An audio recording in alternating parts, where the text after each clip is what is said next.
తొందరలోనే శ్రావణ మాసం ప్రారంభమవుతుంది. అలానే జూలై 6వ తేదీ నుండి వారాహి అమ్మ నవరాత్రులు కూడా ప్రారంభమవుతున్నాయి. వారాహి అమ్మవారి నవరాత్రుల్లో కానీ, శ్రావణ శుక్రవారాల్లో కానీ, శుక్రవారం పూట కానీ అమ్మవారికి సుగంధ ద్రవ్యాలతో కలిపిన నీటిని అభిషేకం చేస్తే చాలా మంచిదండి. అయితే అమ్మవారికి అభిషేకం చేయడానికి సుగంధ ద్రవ్యాలు ఏమేమి కలపాలి, ఆ నీటిని ఎలా ప్రిపేర్ చేసుకోవాలనేది ఇప్పుడు నేను మీకు చూపిస్తాను. దానికి మనకు కావాల్సింది ఫస్ట్ రాగి చెంబు కానీ, రాగి బిందె కానీ తీసుకోవాలి, లేదా మట్టి పాత్ర అయినా సరే పర్వాలేదు.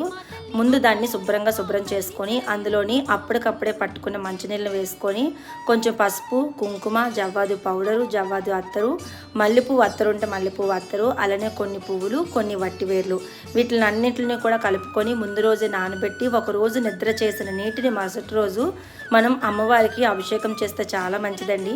ఇలా 9 శుక్రవారాలు కానీ 5 శుక్రవారాలు కానీ అమ్మవారికి అభిషేకం చేస్తే అమ్మవారి అనుగ్రహం అనేది మన మీద ఎల్లవేళ